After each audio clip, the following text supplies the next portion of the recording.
حضور نے فرمایا جو رمضان میں عبادت کر لے نا، ایمان کے ساتھ رمضان میں عبادت کر لے، اللہ اس کے پچھلے سارے معاف فرما دیتا ہے۔ اب وہ نئی زندگی کا آغاز کرے۔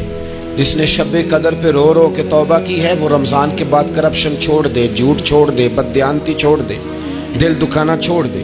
جس نے رمضان میں روزے رکھے، تراویح پڑھی ہے، وہ نئی زندگی کا آغاز کرے۔ خدا کی رحمت سے گناہ معاف ہو گئے، اب وہ آگے بڑھے۔ نبی پاک علیہ السلام نے فرمایا جو اللہ کے گھر کا حج کار آیا وہ اس طرح ہے جس طرح آج ماں کے پیٹ سے پیدا ہوا ہے۔ اب نئی زندگی کا آغاز کرے، اب وہ اپنی عادات میں تبدیلی لائے، اب وہ بدل جائے۔ میں کس درد سے یہ بات آپ سے کروں کہ 50 لاکھ مسلمان ہر سال حج کرتا ہے۔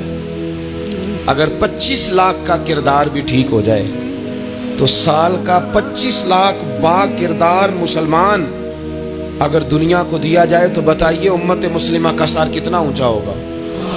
لیکن ہمارا حال وہی ہے کہ آج بھی کیتی جاندے ہو تے لہو بھی پیتی جاندے ہو، کھو کے مال یتیماں دا تے بھیج مسیتی جاندے ہو، پھٹ دلاں دے سیندے نہیں تے ٹوپیاں سیتی جاندے ہو، نفس تے چھری پھیر دے نہیں دمبے کیتی جاندے ہو، فرض پلائی بیٹھے ہو، نفلاں نیتی جاندے ہو، او دسو تے سی بلے شانو ایک ہی کیتی جاندے ہو۔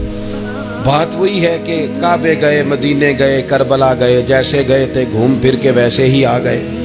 کچھ تبدیلیاں اپنے مزاج میں لائیں، اپنی عادات میں لائیں۔ دین کی بات پھیلانا صدقہ جاریہ ہے۔ ثواب کی نیت سے ویڈیو کو شیئر ضرور کیجیے۔